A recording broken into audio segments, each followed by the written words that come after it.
400 years ago, a critic looked at this painter's work and reached for the worst thing he could say. A genius, he wrote, but a monster. He paints without rules. The end of painting. The antichrist. Then the art world did something stranger. It forgot him. For the rest of the 1600s and the 2 centuries after that, nobody said his name. And then, in a single week, 10,000 people stood in line to see one of his paintings. A few years back, one of his canvases came to the Pushkin State Museum of Fine Arts for a show. Think about who came for it. He is not Russian. He lived in Italy and he lived there a very long time ago. The show put a single painting of his on the wall. Just one. And still, in the first week, 10,000 people came to stand in front of it. Then the crowd did not shrink. It kept coming. So this painter still means something to us. Centuries later, somehow, he is still ours. By the end, you will hold the quiet laws that decide who becomes a master and who vanishes from the record. Art is not mathematics, but it still runs on patterns we can pull into the open. You will see the real criteria each age used to grade its art, theirs and ours. And you will have a way to stand in front of any work you dislike and ask the one useful question about it, not why it is beautiful, why it is here at all. That question runs under everything that follows. Now look at this one. Can you even tell what is happening here? A boy, long hair, mouth open in a cry. On the table, right here, a lizard, and it has just bitten his hand. If I ask you to act this out, which moment would you pick? Now freeze the exact instant. Not the pain yet, the jolt before the pain.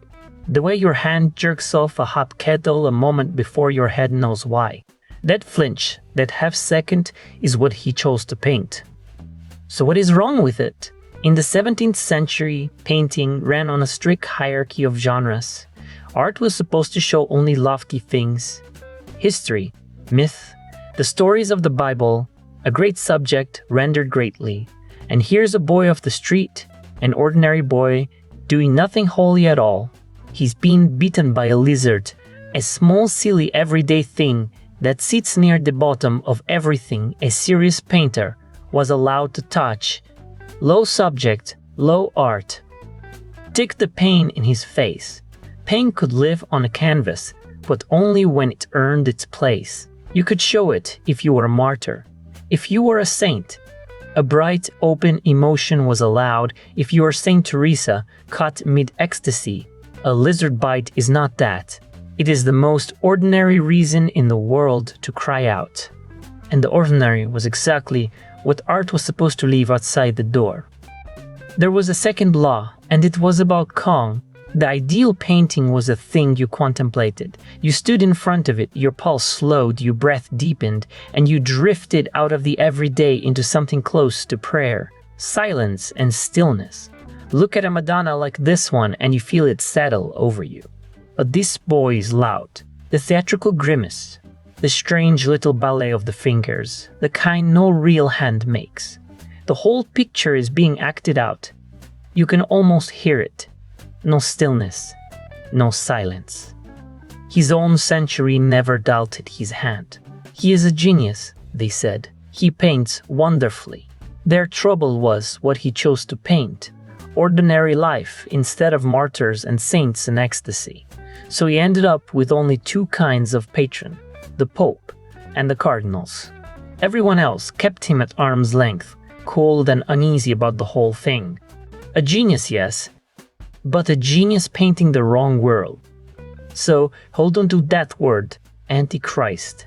Everything his own century hated in this painting is the exact reason you cannot look away from it today. That is where we are going.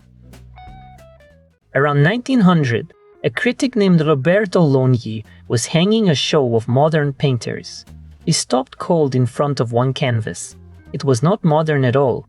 It was painted in 1610. Longhi was building an exhibition of the painters of his own day, the newest work he could find. Then he stopped at this old canvas and said, "No, this is the modern one. This is where all of it begins, and the name he gave it stuck for good: the first modern painter. The painter was Caravaggio, 300 years dead. So why would a man of the 1900s call a picture from 1610 modern? Look at the work. It looks like a photograph, a bright, snatched frame, caught in the instant before it moves. Longhai lived among the Impressionists, in the first bloom of the camera. His own painters were chasing that snapshot look. And here was Caravaggio doing the same thing in 1610, when nobody had heard of a camera at all. That is the first reason he feels like one of us.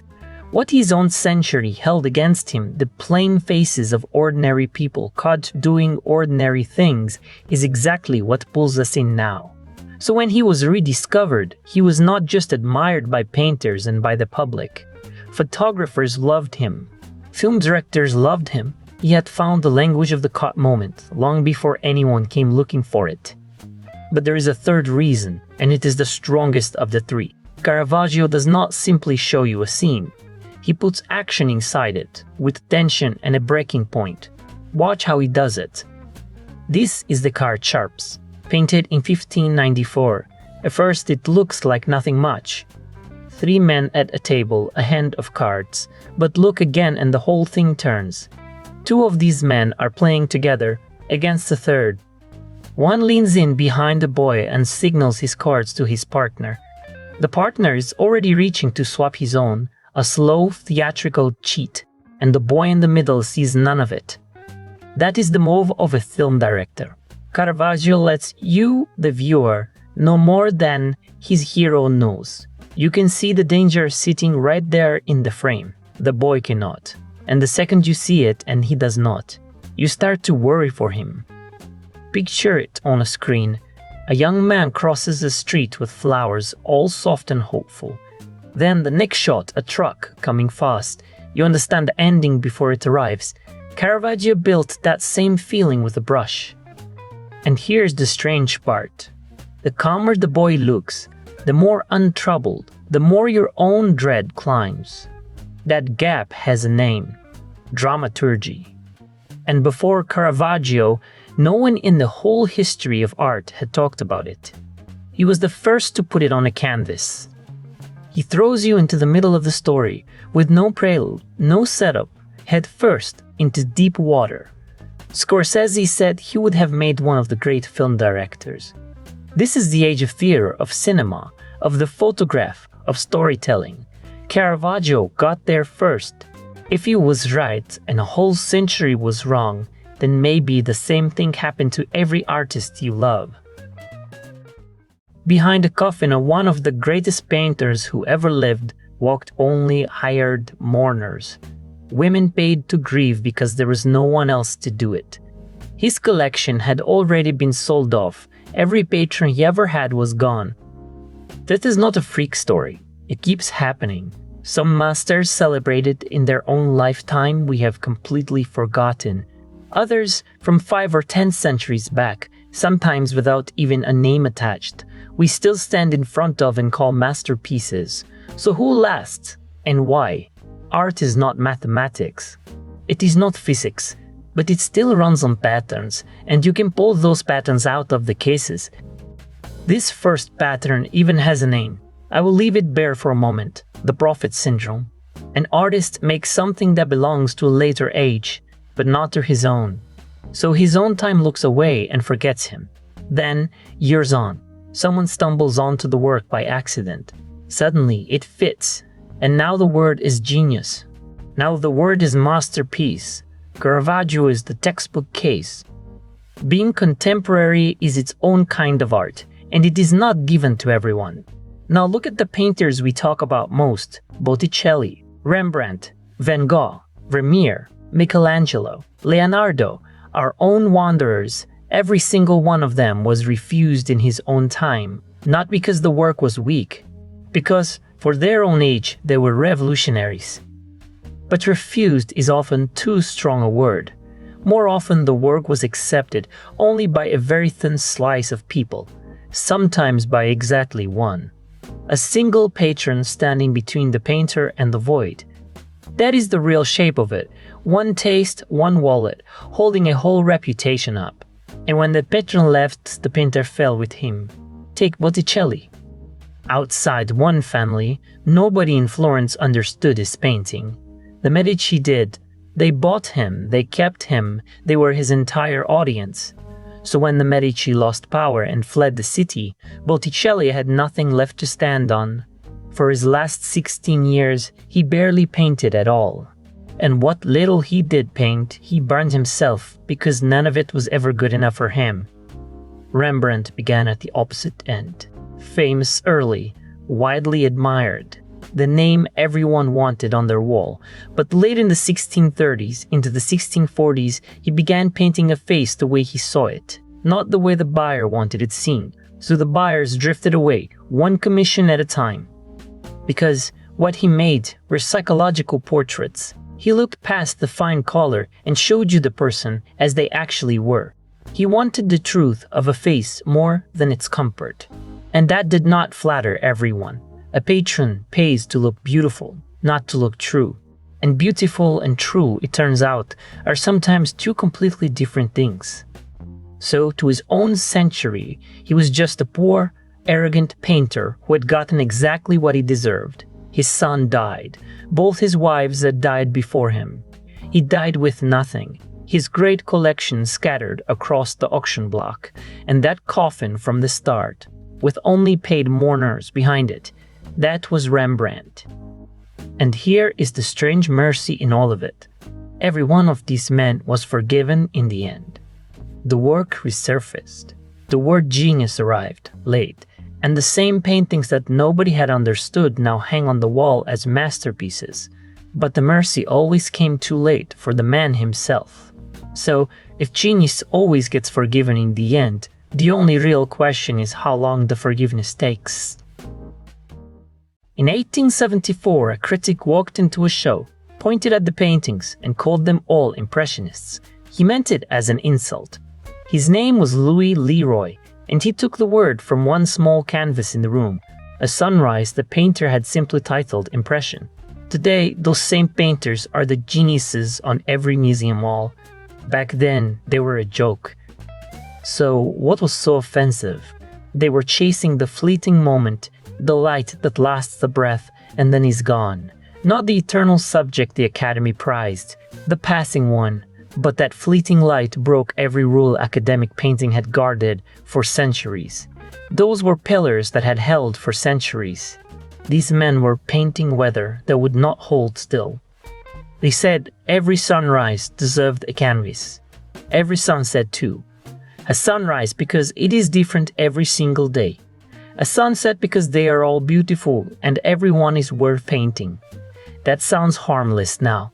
Then it was a direct attack on the old hierarchy of subjects, the ladder that decided what was even allowed to be painted. Then there was the brush stroke. In the old academic painting you could not find it. The surface was smooth, the hand invisible. These painters left it open so you could see exactly how and how fast the artist had worked. Wallpaper in its first coat of paint, Leroy wrote, looks more finished than this. And Blair felt personal. Paint a crowd on the boulevard and the people in it turn into smudges, dots, and little circles. Their contemporaries hated that. I am not a dot on a boulevard, they said. I am a person. I deserve to be painted in full with my own face. So they were thrown out in 1874 and forgiven by 1886, 12 years. That is the whole sentence they served. Remember the painter it took 400 years to forgive? Caravaggio spent 4 centuries in the dark. These men waited 12. Why did the public change its mind? Because in 1886, at the last Impressionist show, something newer walked in. New Impressionists, building whole pictures out of tiny separate dots. The crowd looked at the dots, then back at the Impressionists, and decided, Impressionism is still an evil, they said. But it is an evil we are used to, and it is the smaller one. So the complaints just changed address. Every insult once thrown at Caravaggio, then at the Impressionists, word for word, now landed on the men with the dots. And the Impressionism, the scandal of only 12 years before, had quietly become a classic. The same paintings. A brand new verdict. Here is the pattern under all of it. The artist walks a little ahead of his own time. He feels his moment and he seems to sense the next one before the rest of us do. The viewer is always a step behind, a little slow to catch up. But that step keeps getting shorter. For Baroque to give way to Rococo took 50 to 70 years. Now one style replaces another in 5 to 12 years. So genius gets forgiven, and now it gets forgiven fast. But to really watch fame lie to you, take the most famous painting on earth and watch it disappear. You could forgive the Impressionists. You could forgive Rembrandt. Whatever you thought of them, there was at least something to argue with. But surely there is one painting nobody ever touched. Leonardo da Vinci. The Mona Lisa. The name that runs across the screen like a red ticker. The face the whole world has always loved. And with her too, nothing was ever simple. She appeared in the early 1500s. And almost the moment Leonardo died, people began to let her slip out of memory. Not banned, not attacked, simply forgotten. By the end of the century, no one remembered her at all. For the whole of the 1600s and the 1700s, she lay somewhere in the attics of Versailles, out of sight. Then came the Revolution of 1789, and with it, the Louvre, opening its doors to the public as a museum for the first time. The Mona Lisa moves into the Louvre, and there too, nobody wants her. Every Parisian walks straight past her to go and look at the Spaniards. Picture that. The most famous face on earth hanging on the wall, and the crowd does not even slow down. The first time anyone remembers she exists is the middle of the 1800s. Not the public, not the crowds in the Louvre. A very narrow circle of writers, and almost no one beyond them. Centuries of silence, and then a handful of names. Even then, only a thin layer of people talked about Leonardo at all. So what finally made her famous? Not her face, not his hand. She was stolen. The theft of 1911 and the triumphant return 2 years later, in 1913. She came back like a national treasure. That is what did it. And when she came back to the Louvre, it was not the painting Leonardo made that returned. It was a masterpiece. It was a diva. And behind her trailed a long tail of tall tales and riddles, everything we think we know about her today. The press did that. They wrote about her for years, and there was almost nothing to write. Leonardo was an unknown then, with barely a serious biography to his name. So the papers reached for whatever people had once said about him. Every riddle, every mystery from the middle of the century, dressed up as fact. One writer even built a love triangle out of her. A young Mona Lisa, a husband she did not love, a merchant of 40, and a wife who, they said, had lost her heart to Leonardo instead. But Leonardo was well past 50 by then. It was fiction, plain and simple, and the whole world took it for the truth. So if it was not her fame that made her great, we have to ask what Leonardo actually did. Before Leonardo, you were painted in profile, flat as a paper cutout glued onto the wall. Look at Piero della Francesca's Duke of Montefeltro, a sharp face turned fully sideways, a hard line around the edge, a body that looks scissored out and pasted onto the sky behind it. That was a portrait. Then Leonardo sits his model in a chair and turns her a few degrees to the side. Her hands rest on the armrest, her eyes lift just over your head. That is the pose we still use today, in painting and in photography. It is the way you are told to sit for every portrait of your life. And he softens her edges. He called it sfumato, the Italian word for blurring. No hard outline anywhere. The figure sinks into the light and the air around her. The woman and the landscape behind her become one thing, not a cutout on a backdrop. Now look at her hands. Before Leonardo, almost nobody painted hands. A portrait was ahead, so the hands were left out. He put them in the frame on purpose. He said the hands tell you as much about a person's state of mind as the face does. They can be folded, they can be calm, they can be clenched. And here is the thing people forget. The Mona Lisa is not Leonardo's one masterpiece. In every single work, he pulled off a separate revolution, a new pose here, a new kind of light there. This smile is just one of them, famous but not the only one. So where did all the mysteries come from? The hidden code, the secret meaning, the face that supposedly hides a man. Here is what nobody tells you. Every secret you have ever heard about that smile was invented some 3 centuries after Leonardo was gone. He knew nothing about any of them. The first of them is the smile itself, and it has an author. A writer and critic named Deville Gautier, the man who wrote the libretto for the ballet Giselle. In the middle of the 1800s, he walked into the Louvre and stood in front of her. He wrote that her smile was mysterious, that she was like a sphinx, a seductress hiding secret desires. But look closer, and Gautier was not describing this woman at all. He was describing a type his own century was in love with. The dangerous, passionate, emancipated woman of the 1800s. He came in with the taste of his time already in his head, laid it over Leonardo's portrait and announced, "See, they match." So is there a riddle? No.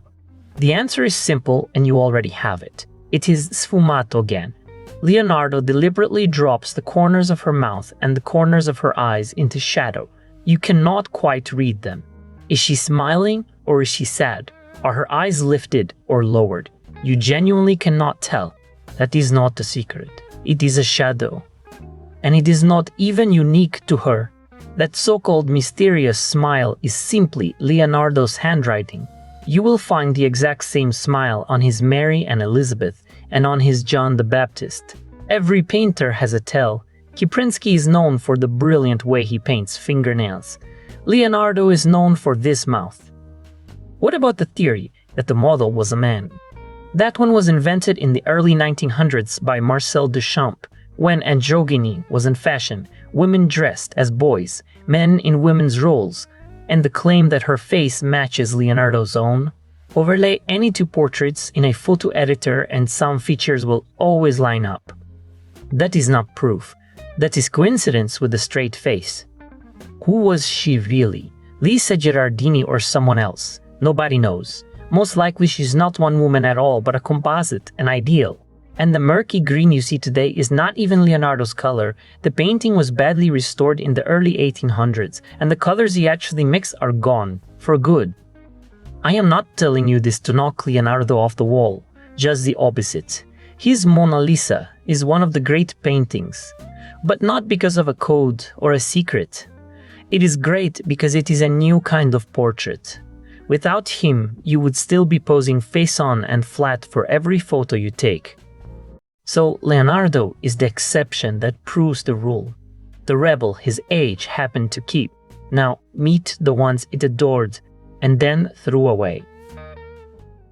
Denise Diderot told an empress to buy every Greuze she could find, and Catherine II did. Diderot sang odes to Jean-Baptiste Greuze, and in his letters to her he said to buy whatever the art market threw up. That is why the great Greuze collections hang in Russia to this day, adored in his own lifetime. Then, almost the moment he died, drop.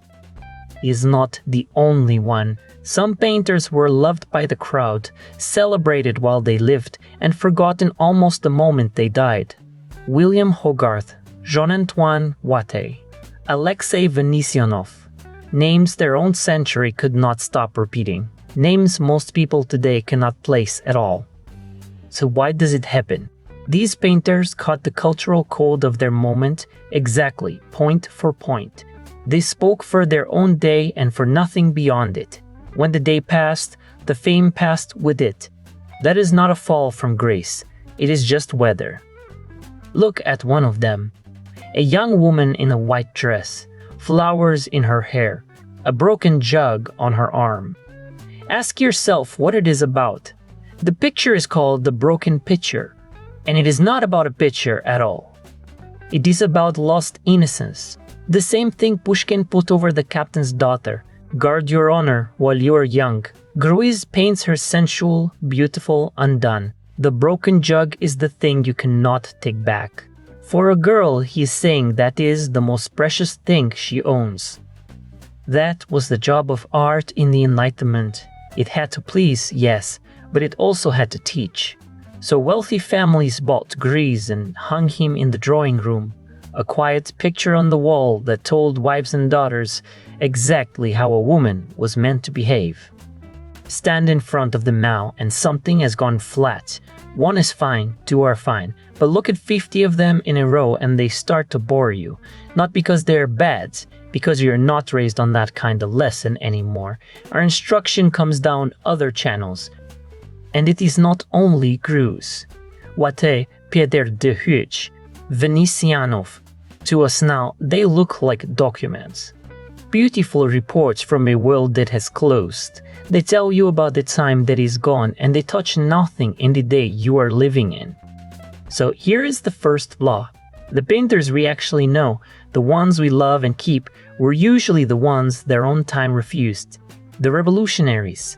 The people busy painting the future while everyone around them was looking the other way. And here's the second law, pointing the other way. The painter who caught his own moment perfectly but said nothing about what was coming next. Him we forget. He was right on time, and that, it turns out, is the problem.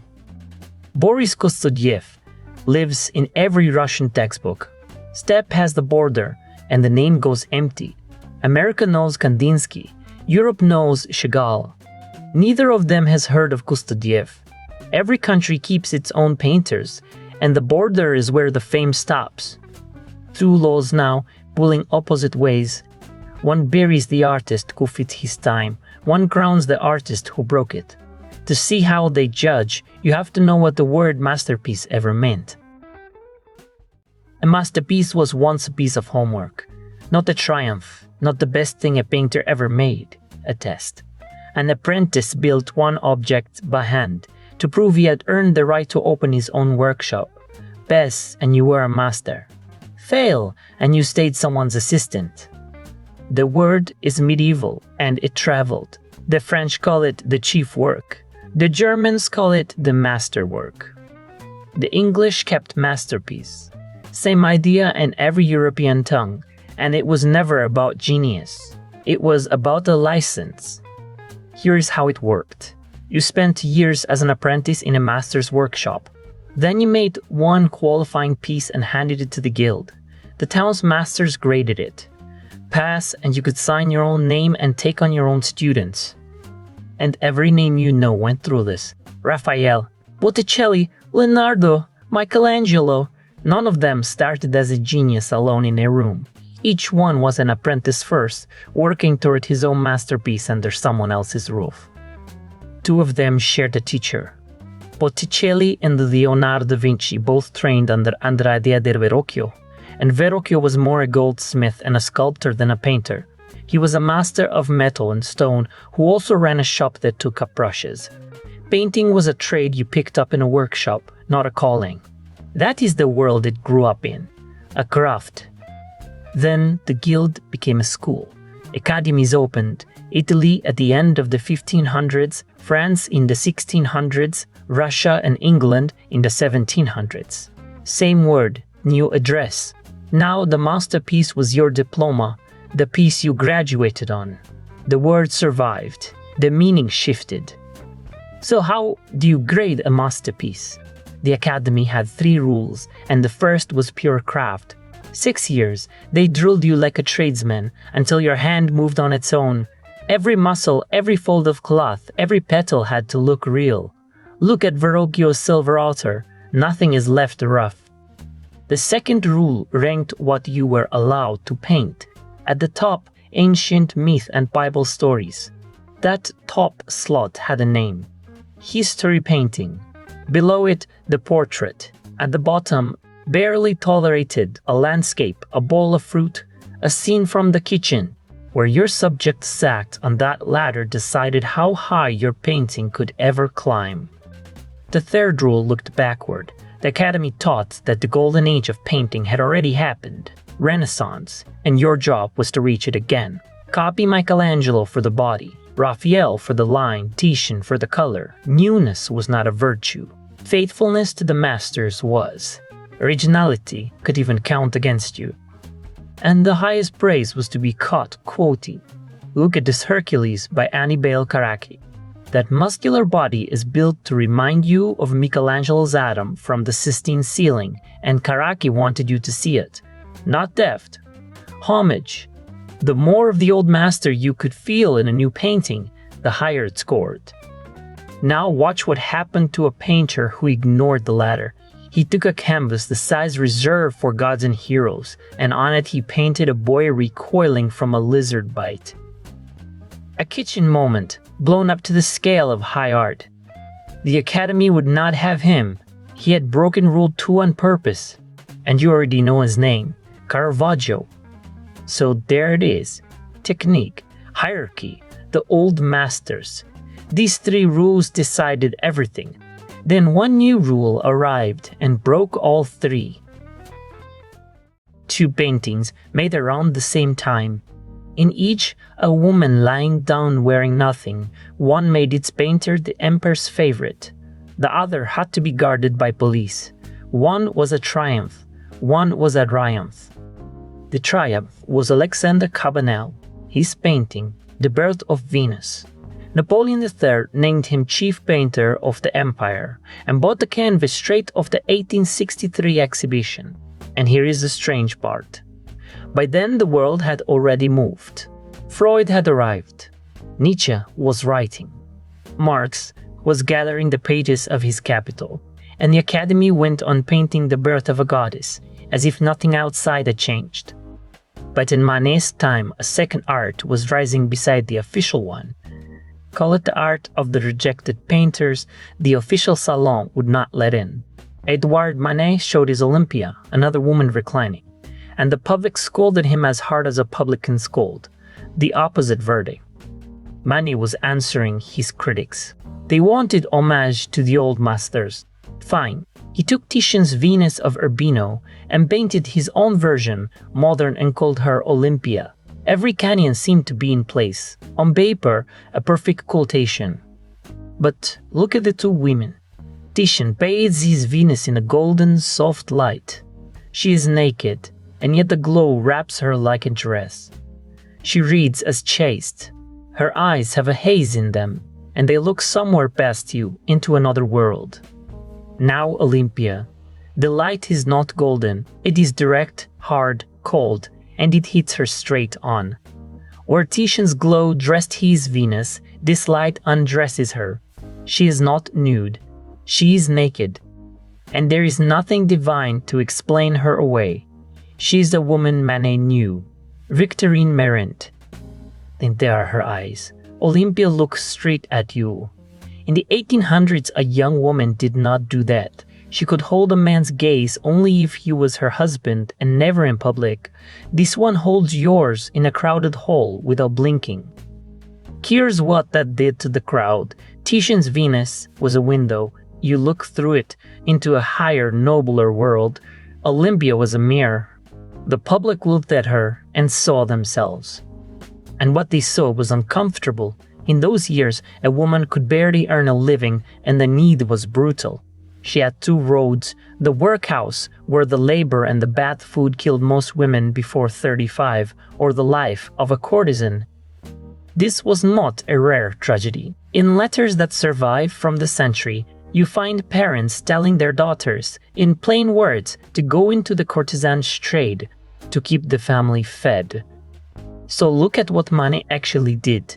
For 400 years, the rule was clear. The center of a serious painting belonged to a goddess, a saint, a myth. Manet threw that out. He put the present day in the middle of the frame. Not a Venus. A woman his viewers might pass on the street that same evening. And he did it on purpose.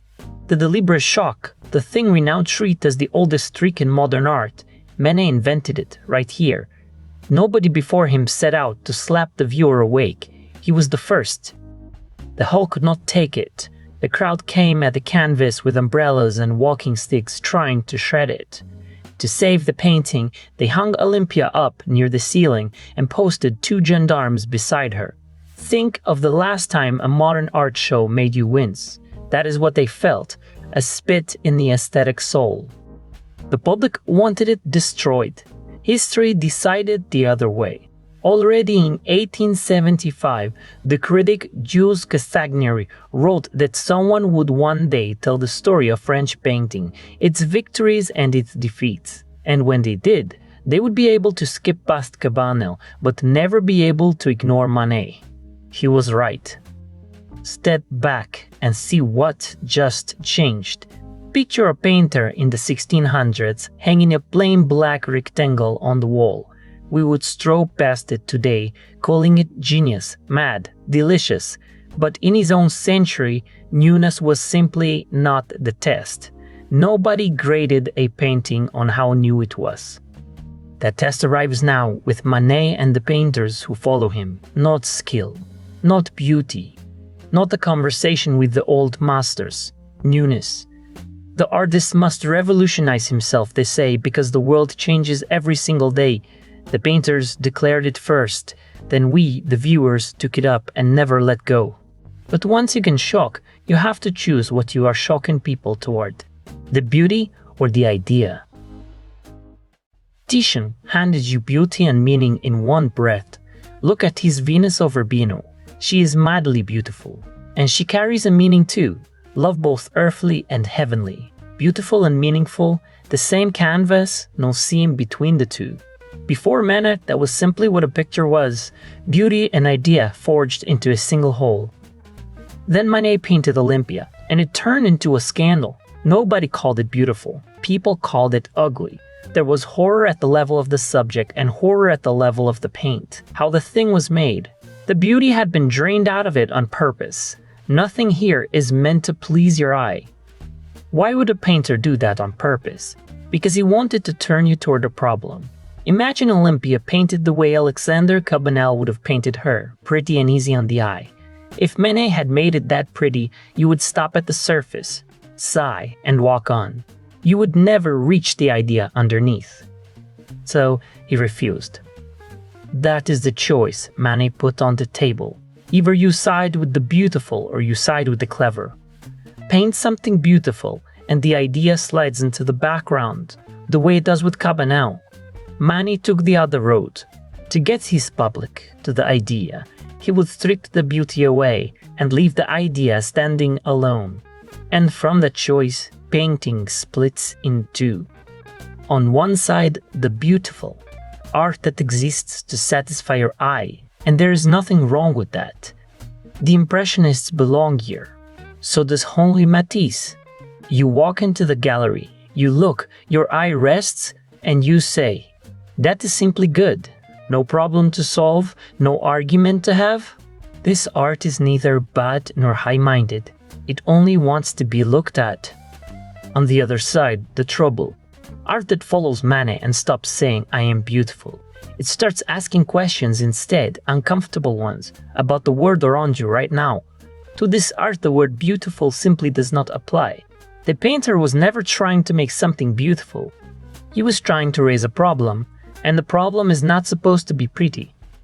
For Manet's own public, Olympia was a glass of ice water thrown in the face, one that every viewer caught full on, a mirror in which they saw the ugliest things happening in their own world, but the split it tore open never closed.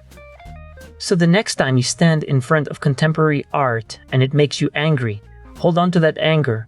It is the whole point. By now, you're not asking why this is a masterpiece. You're asking why this is art at all, and who let it into the gallery. The artist wants exactly that. The shock is a bell he rings on purpose, calling you to look harder at your own world. And once the idea matters more than the beauty, the strangest thing on the wall stops being a joke. In 1895, the X-ray arrived, and then the atom itself split. The atom had been the first element, the last letter of the alphabet the world was spelled from. Now it came apart, and under it were smaller pieces still. Maybe those broke too. So, what is the world actually made of? If the smallest letter breaks into smaller letters, who says those hold? And it was not only physics. In the same years came new findings about the eye, about hearing, about memory, about how the brain holds a world at all. All of it landed on one generation at once, and it forced a single question: what kind of world is this? One question sat under all of it: the first elements, the letters of that alphabet, the ones you spell every word of the world from. Find those and you find the floor under everything. In the early 1900s, that question kept people awake. And next to the scientists, the painters went hunting the same thing. Their own first elements. Every serious artist built a theory of what the world is spelled from. For Kandinsky, it was the point and the line. 2 marks. From a point and a line, he said, you can build anything there is. For Mondrian, it was the pair. Left and right, black and white. Life and death, male and female. He thought the world rested on those opposites and he painted them. For Malevich, it was 3 shapes. The cross, the circle, and the square. The black square mattered most and he did not plan it. He first saw it in a stage curtain he was building for a play, a black square that covered the sun. That was the seed. So he called it the new sun, not a soft metaphor. The old sun was round, now in its place, a square, the first element of a whole new world. Why a square though? Look for one in nature. You can find triangles out there, squares nowhere. A square is a made thing, a shape only a human hand invents. And that is the whole point. The future belongs to the human, to the city, the factory, the machine, to things made not by God, not by nature, but by us. Man moves to the center. So, a square. His suprematist canvases are pictures of that future universe. And here is the difference that matters. Kandinsky painted the laws of the world as it already is. Malevich painted the world that was coming. Look around you now. Technocratic, industrial, urban, this is the world that actually arrived. My reading is simple. We got covered by the black square, not by a soft burgundy hat. There is a plainer reason it hangs everywhere too. Marketing. Every museum wants one picture to be its face, the one it prints on everything. The Louvre has the Mona Lisa. The Tretyakov Gallery has the black square. Same trick, different building. But do not wait for it to move you. The square is not asking to be loved. It is a discovery, the way a split atom is a discovery. Can you love an atom? A quark?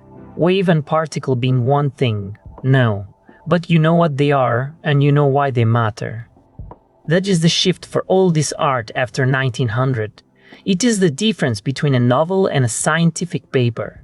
You do not ask a paper to be beautiful. You ask it what it found. Different book, different question. So the black square stopped being a painting and became a question. What is the world made of? And once a picture can ask that, a stranger object is already on its way. If a square can ask what the world is made of, a urinal can ask what art is. In 1917, Marcel Duchamp sent an exhibition, a urinal. He turned it on its back and called it fountain. That is the object. A thing you could buy in any shop, tipped over, given a name. And he asked the jury to hang it on the wall as art. You already know the complaint, because you have made it. You walk into a gallery and something in you says it out loud. Painters used to know how to paint. They painted birches, and the birches looked like birches. And now, what do they even hang on these walls? That is the question this chapter is about. What does it mean to paint reality at all? The jury refused the fountain, but the magazine ran an article on it, with a photograph, and the argument started anyway. Did an artist send them a work of art, or just a urinal, bought in a shop, turned over, given a label, or is it, after all, a fountain? Duchamp never answered. The answer was never the point. The questions were: now come with me to a painting, 300 years older. A wooden board. Paper is pinned to it. Red wax seals. Ribbons held down by little buttons. Reach for a ribbon. You cannot. None of it is there. Board, papers, seals, buttons, every one of them is paint. This kind of painting has a name, the error of the eye. In the 17th and 18th centuries, painters loved it. They competed at it, each one trying to fool your eye harder than the last. People bought these pictures for the fun of being fooled. A guest walks up, leans in to pick up a scrap of paper, and his fingers meet flat paint. So ask this painting the question you ask the urinal. Is this high art? Look at what is actually in front of you. Some papers and a couple of combs painted on a board, a urinal on its back. The subject could not sit lower in either case.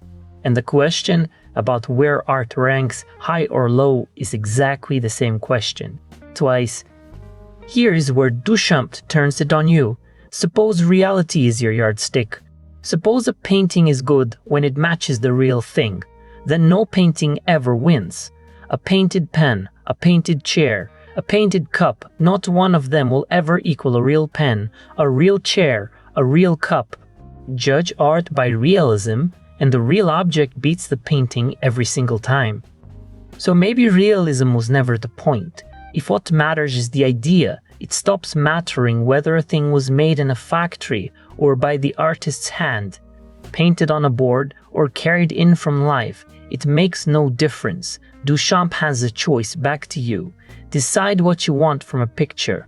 The thing rendered so well you could almost touch it, or the idea underneath? And this is where you can kill a painter without meaning to. Praise a Levitan because the little house looks just like the one at your dacha. Say the birches are painted so nicely you could almost taste them. You think you are handing him a compliment. You have just told him you saw nothing. Because when Levitan paints Golden Autumn, he is not painting the autumn outside your window. He is painting the autumn of a human life.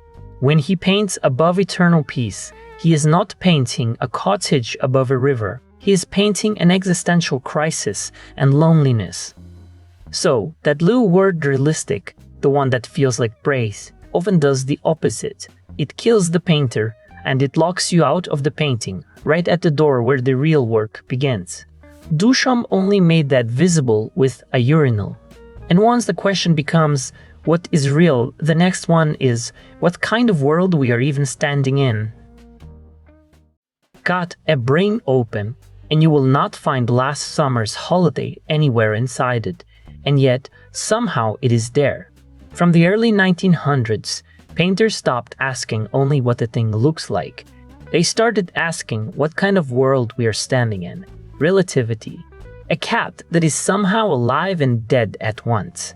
The discoveries came so fast that you could no longer look at the painting the easy old way. So the questions turned inward, and they were not comfortable. Am I alive, or am I somehow half dead too? What is my life even made of? Where are we all going? Umberto Boccioni tried to paint one of these. He called it states of mind. He's not telling you that this is how consciousness looks. He is asking, what if it looks something like this? This did not stay with the old avant-garde. Walk into a physics lab today and you might find an artist standing at the collider. Many of them work beside the people at CERN. They sit with physicists and ask something strange. What does the brain look like? What does the universe look like? What does a quark look like? Try explaining a collider in plain words. You cannot. But a picture can let you imagine the world you are actually living in. This has a name now. Science art. Sometimes an artist teams up with the scientist. Sometimes a scientist picks up art to show the rest of us what they found. And sometimes the artist puts her own body on the table. Marion Laval-Jeantet is against testing on animals. So in 2016, she ran an experiment on herself, and it was genuinely dangerous. Under medical watch, doctors injected monoglobulins from a horse's blood into hers. Why do that to yourself? Because if it works, it points at a door. Autoimmune disease is still, for the most part, a wall medicine cannot get through. Even a plain allergy is your own body turning against you. Her wager was that a stunt like this might be one way in. One path opened by putting a horse inside a human. Now turn from the universe to the smallest subject there is, yourself. In the 20th century, painters began asking what a portrait even is anymore. You know the old kind. Tsars and generals, stiff and grand, staring down from a wall. But Jackson Pollock wanted something else. Fooled by psychoanalysis, he made self-portraits that had nothing to do with his face. They were a trace of the impulses moving through him right then. Look at how the paint lands. Pollock did not steer it with a careful hand and a calm mind. The paint fell the way he felt. Heavy, angry splats, or light, scattered spray. Freud and Jung had said the mind is an iceberg, and the part you are aware of is only the tip. Everything else sits under the water. Pollock wanted to throw that hidden part straight onto the canvas. A self-portrait, but of the part of you that you never see. Mark Quinn pushed the idea to its edge. Forget the face, he said. The truest portrait of you is your DNA. Change your sex, rebuild your looks with surgery, and it does not blink. It stays yours. So in 1991, he made a self-portrait with no paint at all. He drew 4.5 liters of his own blood slowly over 5 months. Then he froze it solid in a mold, and he keeps it that way, humming inside a refrigerated case. A self-portrait that is nothing but the artist's own frozen blood, and it is fragile. One time, the cooling failed. The whole thing melted and ran, and he had to start bleeding all over again. A frozen self. A mind spilled on canvas. So now we can capture a person down to the blood and the universe down to the quark. But the hardest trick is still the oldest one, making a stranger stop and actually feel it. A shark floats in a tank of formaldehyde. A dead shark, sealed inside a big glass case. Call it nice fish, and you forget it by dinner. That same night, a restaurant serves you something with fins, and that is the last thing ever crosses your mind. But it is not called nice fish. It is called the physical impossibility of death in the mind of someone living. The title alone stops you. 15 seconds for one person, 30 for another, a full minute for a third, just to hold that long sentence in your head. And once you hold it, the sentence turns on you. You cannot understand death while you are alive. But the moment you could finally feel it, you are gone, with no one left to tell what it was like. Now, look at the shark again. It is not a stunt, it is a still life. A dead nature, asking the oldest question in art. And death is one of only a handful of eternal themes. You can count them on the fingers of 2 hands, maybe 3. There are almost no others. So why the shark, and not paint? Because if he painted the same theme the old way, you would walk straight past it. A Flemish fish market, the kind they painted for 2 centuries. Seen that at the Pushkin Museum, you would think, and keep walking. The theme is alive, the form is dead. That is the whole problem for an artist now. Take an eternal theme and wrap it in a form that makes a stranger stop and think.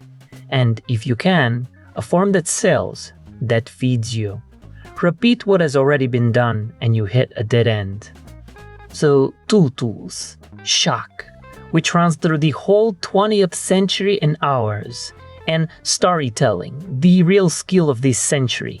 A good story with a climax that freezes you in front of the object. And names. The seller here is Charles Saatchi. The dealer, Gagosian. The buyers, the Tate and Steve Cohen. Say those names out loud. And the very same object is suddenly looked at differently. And answering what makes a masterpiece is how you come to understand the whole art world. The ties between its agents, the artist, the client, the critic, the museum person, and us, the ordinary viewers in the gallery. Hearst plays to the crowd, yes. But at the same time, he strips his age bare. He shows you that this, right now, is the only way art can still work. Paint one more black square, one more red triangle, and you will be told you have seen it before. So here is a thing I have been circling all along. There is no masterpiece as an absolute. It depends on the eye that looks and on the age that does the judging, which means you have to know your own age's rules and stop judging the works of old ages by ours. And art does not ask to be loved, especially not the art of the 20th century or ours. It is good to know why a thing ended up in front of you. That does not mean you now have to love it. Even painters, even art historians do not love everything in the history of art. Duchamp said it in one line. His whole idea, he said, was to put the brain back where, for centuries, there had only ever been eyes. That is what I hope you carry out of this. Look at art not only with your eyes. Ask why this thing is standing in front of you, who is guilty of it, and who needed it there. So here, at last, is the answer to the man they called the antichrist. A painter one critic called the antichrist of painting. The end of painting, forgotten for 300 years. Then the moment the rules for judging him changed, he became the first modern painter. Nothing happened to his paintings. What changed was us. The shard is not a prank. It is the oldest question in art, death, wrapped in a form new enough to make a stranger stop. There is no eternal masterpiece. A masterpiece is only what an age agrees to call art. You do not have to love any of them. You only have to ask why the thing is standing in front of you, and who needed it there. And if this is your kind of thing, subscribe.